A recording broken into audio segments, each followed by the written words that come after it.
In a competitive job market as we know it today, the emphasis on formal education has created a formidable barrier known as the paper ceiling. This invisible yet impactful barrier prevents talented individuals without college degrees from accessing opportunities for advancement and success. But what if this term was created to cover a more serious and increasing problem and the lack of knowledge, skills, and attribute gaps in our workforce? What if the paper ceiling term was created to raise awareness of the lack of education that is taking place? Or on the flip side of that, what if we reevaluated our reliance on degrees and recognized the skills, experience, and potential of non-degree holders? Here in just a moment, we're going to dive right into this issue by talking about the paper ceiling. This is Tim Staten with Tim Stating the Obvious. What is this podcast about? It's simple.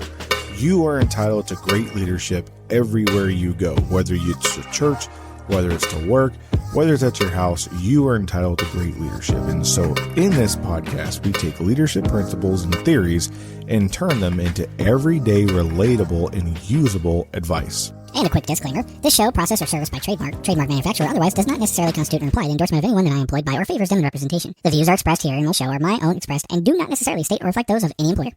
Before we can talk about the paper ceiling, let's define what we're talking about. The paper ceiling is an invisible barrier that prevents workers without a bachelor's degree from accessing jobs and upward mobility. At its essence, this is what we're going to talk about, and if this is really an issue. I'm bringing this up because recently I was shocked at how much there was a lack of degrees in a particular organization and a lack of professional certifications as well. Even though this organization prized itself on an emphasis of college education in general when looking for specific knowledge, skills, and attributes for potential candidates. The pool was large to look from, however, the actual fit was extremely small. I literally said out loud, no way that this is the case. There must be an error, and the sad part about it is that it wasn't. Now, before you get all elitist or anti-elitist, let me make something very clear. Education is any form of bettering yourself to higher knowledge above and beyond a high school diploma. So that's my starting point, right? My starting point is people are motivated enough to learn something new on their own. Also, this organization pays for college classes and professional certifications, so there's no cost to the employee whatsoever. So we can't use finance as a discriminator here, and oftentimes I understand that is a huge discriminator. But in this case, that's not the case. So I'm not slighting anybody. And even if, right, you felt slighted, I just want to kind of say there are state community colleges out there that still offer free courses, so you can still better yourself in some form or fashion in any way, right? It's about prioritizing what's important. Anyway, so I'm going to get off my soapbox on that one. So anyway, I started to do some research on my own to find out if I was missing something. There had to be something that I was not catching. And I found a Pew Research study that was published in May of 2024 this year. I found some interesting facts that matched what I was seeing in this organization. Only 1 in 4 U.S. adults say it's extremely or very important to have a 4-year college degree in order to get a well-paying job in today's economy. And about a third, that's about 35%, say a college degree is somewhat important, while 40% say it's not too important or not important at all. And nearly roughly half, 49%, say it's less important to have a 4-year college degree today in order to get a well-paying job than it was 20 years ago. 32% say it's more important today. And 17% say it's about as important as it was 20 years ago. And only 22% say the cost of getting a 4-year college degree today is even worth it, even if someone has to take out loans. Now, here is the big kicker for me, right? So 22% say if I have to get a degree and I have to take out a loan, 22% say it's worth it. 47% say the cost is worth it only if someone doesn't have to take out a loan. That is huge. It's almost half the people recognize that the cost is an issue. And 29% say the cost is not worth it whatsoever, right? So we got majority of the people saying that it's worth it, but it's still too expensive. Maybe if I don't have to take out a loan, then maybe it'll be worth it. And there are several factors, that led to this, right? There's a huge spike in college costs. The average cost of a degree, a 4-year degree in the States, the United States of America, while living on campus, can cost you anywhere between $27,000 and $108,000 over the span of 4 years. And if you're going to an out-of-state school, it can cost you $45,000 to $182,000 a year. And this is a national average. So there are some schools that are going to be way more, expensive than this, and some are going to be less. But that's the average cost for a public state school. Now, if you add in a private, non-profit university, students pay between $58,000 and $234,000 over 4 years. So that is way more than their entry-level income that they will ever make. And it's almost kind of approaching their cap-out income for many industries, whether you have a degree or don't have a degree. Most of the people do not make $234,000 a year to even pay that back. So if you pay nothing for a year, but just took your salary and paid it back, it would take you 2 to 3 years to do that. That's not even living. Okay. So is the return of invested worth it? I'm going to say it depends. The average weekly earnings, according to the Bureau of Labor and Statistics, is about $1,400 a week for people who have a bachelor's degree, and the unemployment rate is around 2.2%. While the unemployment rate with people with a high school diploma is 4%, and 30.5% with some college to no college degree. So what is this saying? This is saying that, hey, the average person is going to make about $1,400 a week entry level with a bachelor's degree, and 98% of you are going to have a job. 98% of the people with a bachelor's degree or some type of degree are going to have a job. And that's about 2% higher than, or 2% more advantageous than people without degrees. So that's pretty significant. The good news, right, is that while you're going to be having a job, the bad news is you're going to be paying off all the college debt almost your entire adult life, unless you live with your parents for a long time after college. And many people are starting to do that now because a lot of parents are starting to realize that, hey, in order to help my kids out and get them a leg up on life, I'm going to have to bite the bullet and let them come back and live in the house a little bit. We're going to have to negotiate some rules and some boundaries.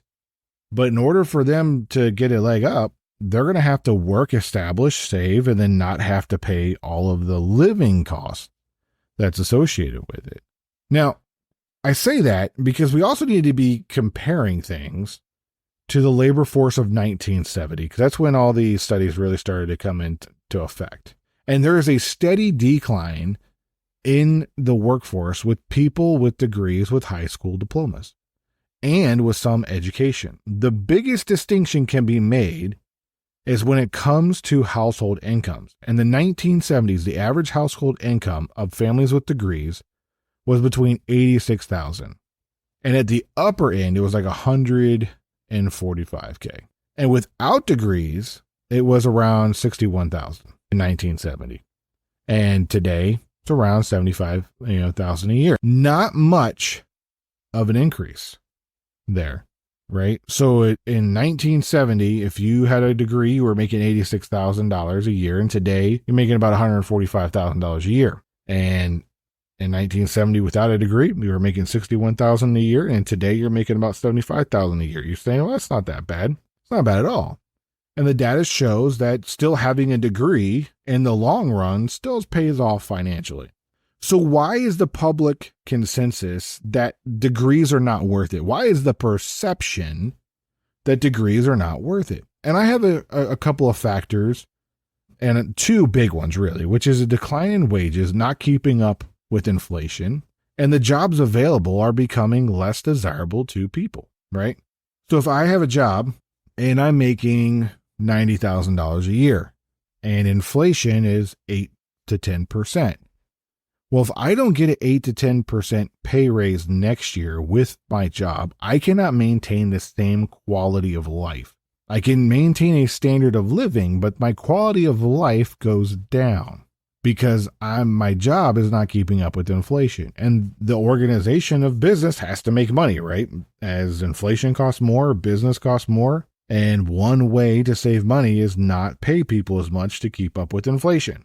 So your, $100,000 job that you had last year is really about $90,000 this year. And then everybody else can take about 10 grand off each and every year that you don't get a pay raise. So that's significant.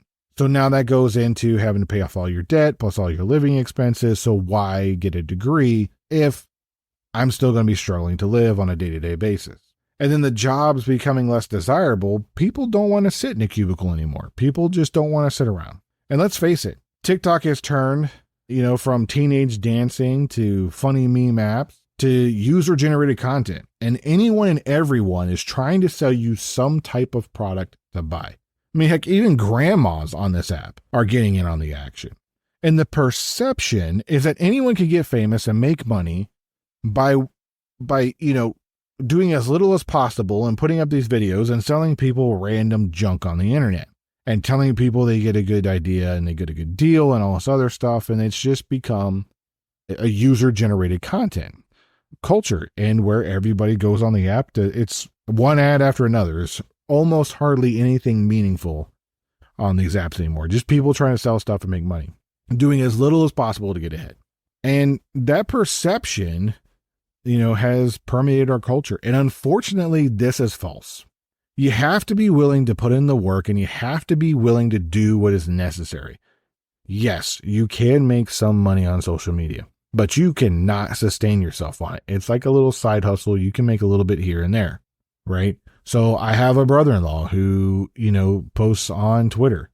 He makes about $500 on Twitter a month. That's not bad. That's pretty good just for putting out some text and people following it and everything else. That's pretty dang on good, right? But it's not sustainable. I mean, you can barely buy a meal for two people for less than $100 these days anymore, right? So you got to be able to put in the work. And there is no such thing as passive income. Everything requires work at some point and maintenance to keep it all going. So even if you're saying, I'm going to do a social media thing to influence people, there's a lot that goes on behind the scenes that nobody ever sees and nobody ever knows. The thought process, the creative process, the marketing process, the distribution process, all that takes work. And if you think you're just going to make a video, post it, it's going to go viral, or you're going to sell some stuff, you may or may not, but you got to put in the work consistently to be successful at it. Another reason is that work-life balance story and the delusion that we've been telling ourselves for years. And the jobs that pay the most that require degrees are dwindling. And people just don't want to work in a cubicle farm anymore. It's not the life that people want. People want more than that, than just sitting around in a cubicle and typing and doing data input or sitting on board meetings or whatever it is that you do in an office setting. Many people just don't want to do that anymore. So they're not interested in those jobs. Or AI is taking over and eliminating a lot of jobs. Because honestly, if I was paying someone to do research, I don't need to pay someone to do research anymore. I can just turn to AI for free or for $120 a year and get all the research I need at my fingertips, probably quicker and better than if a human was doing it. I still need someone to filter it, so I can still pay a research person, right, to do the research for me, but I'm going to pay one instead of 10, saving money, right? And those jobs are not keeping up with inflation. So, the dream of I'm going to go to school and I'm going to get a degree and I'm going to get a good paying job and I'm going to get a nice house and a picket fence and a wife and a nice car and 2 kids and 2 dogs or whatever it is, probably not going to happen. Probably going to end up, with something smaller than you thought you would because of the way that inflation is going. Now, is everything going to turn around? Eventually, yes. I absolutely believe that things are going to turn around. But it's not the reality that we're living in right now. So you have to be willing to put in the work. And if you're trying to put in the work on to just selling a product and doing something with minimal effort, you need to sharpen your mind. You need to educate yourself to get better. So the dream of going to college and getting that degree and getting into debt, it's hard. It's a hard sell. Why would you go to school to be $100,000 in debt it'd take 40 to 50 years to pay it off, and then barely make that a year. You make 140, 130, it's going to be hard to pay that off. And that's not many people's dreams. So I would say, when we talked about this, we talked about the reason why people are not going to college and the perception, because the data clearly shows going to college, getting a degree will pay off in the long run financially. You will have a return of investment, but you will also have a debt that you will also have to pay back that goes along with it. So the question now to me goes in, let's talk about this paper ceiling. Should we have a degree that keeps people out of jobs? Should I require you to have a piece of paper that says you studied and you learned and you possess knowledge, skills, and attributes in order for you to enter a job market? I would argue in some job field, some jobs and career fields, yes, absolutely. Do you want a doctor who hasn't put in the work and uses WebMD to practice on you or your kids? Do you want to be represented by a lawyer who uses ChatGPT or Google?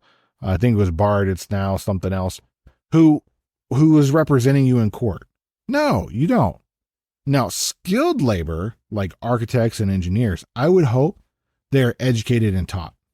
However, I also know that internships and apprenticeships are far more practical for these types of careers. Same thing with like a pilot. I don't care if a pilot went to college. I really don't. I care if a pilot can read a map, analyze weather, have interpersonal skills, and can have the plane take off, have the plane land, and get everybody from point A to point B safely.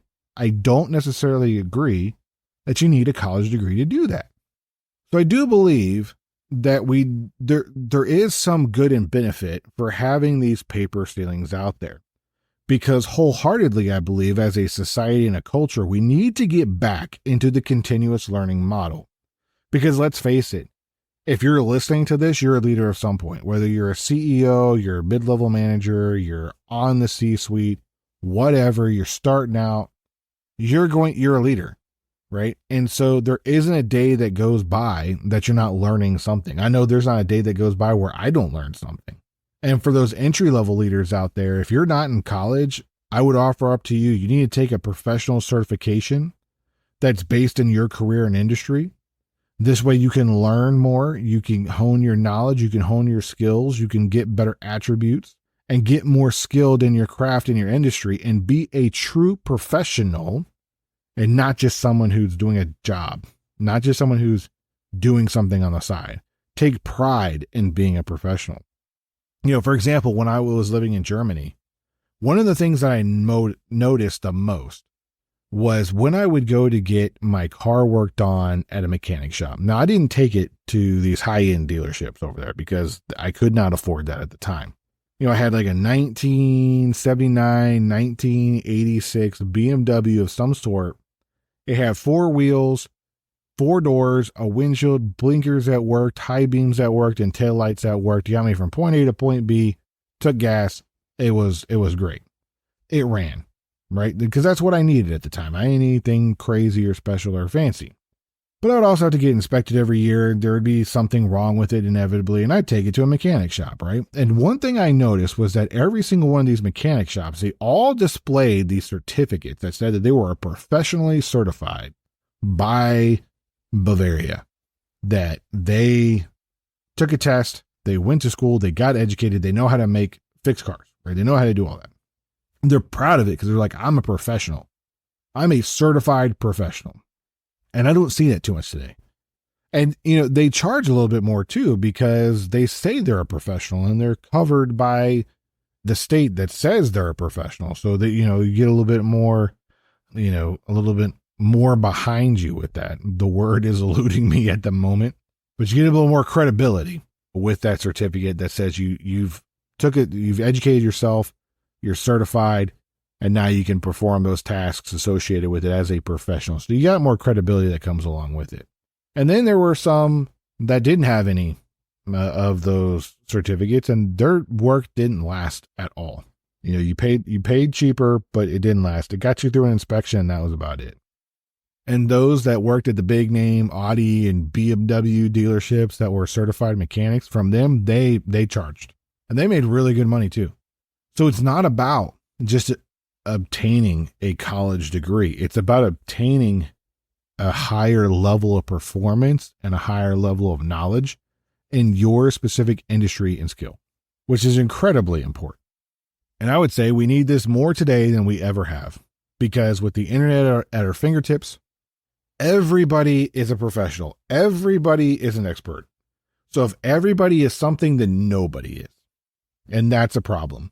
There is so much disinformation out there, so much uncredible information. It's hard to sift through what is credible, what is uncredible. And if it's entertaining, I'm probably going to find it more credible than something that is not entertaining. So I would say, and I offer it up to you, find a mentor, be an apprentice, go do something. If you're going to be a carpenter, go find someone, be an apprentice to them, get better. If you're going to be a cook or a chef, go to night school, go to a culinary arts school, go take a culinary course and get better at your food preparation skills, your knife skills, whatever it is. Just get better at it. Know more so you can do more. And by raising your awareness of your knowledge and your knowledge, skills, and attributes in your field, you raise the quality of life overall. So when people pay for a $20 cup of coffee, at least you would know you're getting the best qualified barista and coffee, and it's going to be worth the money. I would pay more money for better quality and better service, not more money for less. And I think if everybody took this continuous learning model and was like, you know what, I need to go back to school. I need to learn more. I need to read more. I need to do this. I need to do that. The overall quality of society and our culture is going to raise too. So overall, we need to break through the paper stealing, but I think we also can create more of an inclusion and diverse workforce that values competence and knowledge. College isn't for everybody, but learning is for everybody. So it's important we can combat this paper stealing with more paper that says I'm just as knowledgeable and just as skilled as somebody who went to college. And here's why. Here is my credibility to back me up with that. So I want to know, what do you think? I want to hear from you. What do you think about the paper stealing? Is it a real thing? Is it a necessity? Or should we get rid of it? You let me know.